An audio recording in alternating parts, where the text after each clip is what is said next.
Alors, chers amis, donc, mes sœurs vont prendre l'argent. Ma sœur Marina. Témoignage des sœurs de Richard David. Viens, s'il te plaît, tu vas te bien. Alors, vous avez vu ma tata Jacques. Hein? Ma tata Jacques, elle va vous dire ça. Elle a choisi Dieu. Et tu as vu comment tu chantes? Tu as vu comment je t'ai vu? Je voudrais que tu le dises ça pour comment je t'ai vu. Dis-le ça. C'est ça que je veux. Je veux que tu sois païen. Sois païen. Un jour plus de jour dans la présence de Dieu. Je ne peux pas mesurer l'immensité de la grandeur de Jésus dans ma vie. Parce qu'à chaque jour, le Seigneur me montre qu'il est encore ce Dieu en qui j'ai mis ma foi. Il m'amène de gloire en gloire et il transforme ma vie tous les jours. Je sens la présence de Jésus dans mon mariage, dans la vie de mon enfant. C'est moi, je suis très fort. Comment as-tu fait pour que Jésus te donne la grâce de Dieu? C'est ça que je fais. Moi, je suis très fort. Je n'aime pas les choses. Tu sais, Jésus est beau. Non, non. Dis-moi concrètement ce que tu fais. Tata, tu viens ici. D'accord. Comment Jésus m'a fait la grâce De te marier. Il a été fidèle, tu priais, et il a organisé ça. J'avais désiré vivre ce Jésus. À un moment donné, je ne désirais que Jésus dans ma vie. Donc, j'attendais que Jésus fasse sa volonté dans ma vie. Donc, il m'a amené un homme, vraiment, qui, quand je l'ai rencontré, ne connaissait pas Jésus. Mais à travers l'amour que j'ai pour Jésus, la persévérance dans la prière, la foi, mon mari s'est converti en Jésus. Et toute sa famille s'est convertie en Jésus. Ça, c'est mon plan de. Quand je suis toute la famille, je suis mariée dans une famille très idolâtre. Quand je dis très idolâtre, c'est des gens qui ne connaissaient plus Dieu.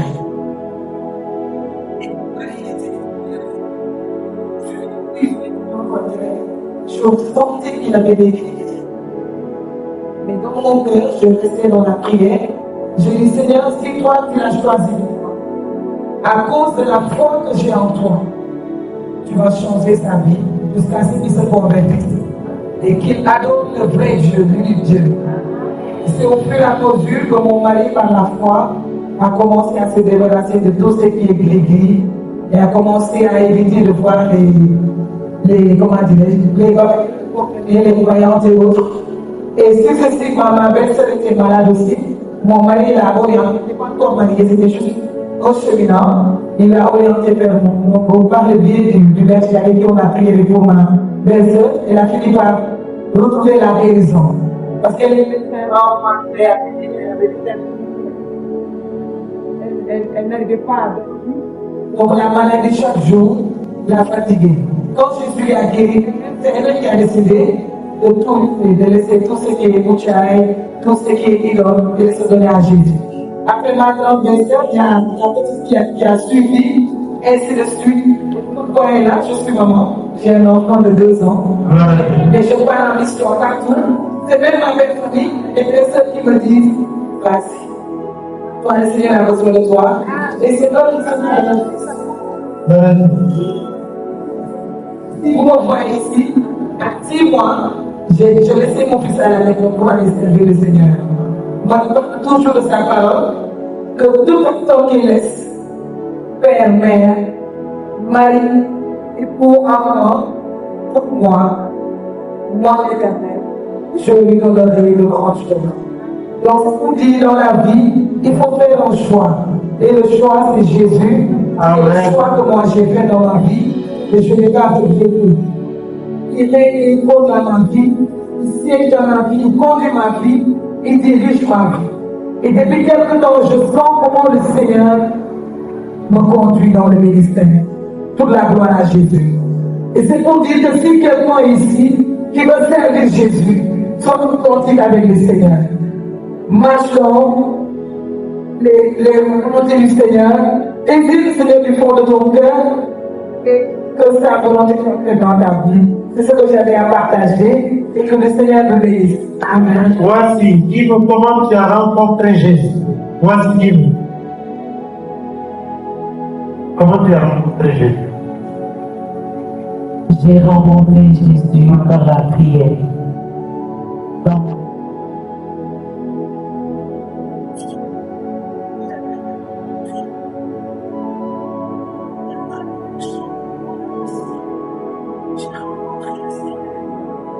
Mais dans ma marche avec le Seigneur, il s'est trouvé que j'avais les obstacles de la maladie, tout ça.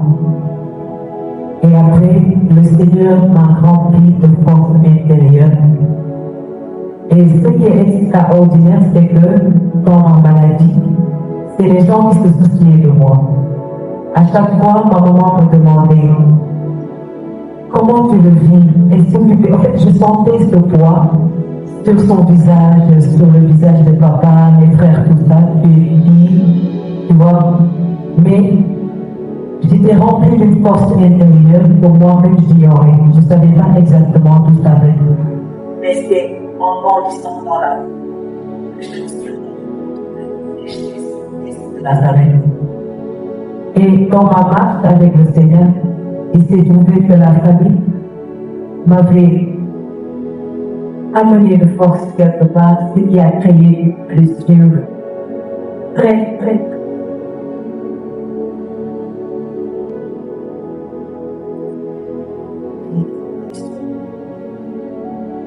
Et à force de suivre le Seigneur, je m'ouvre davantage dans sa présence.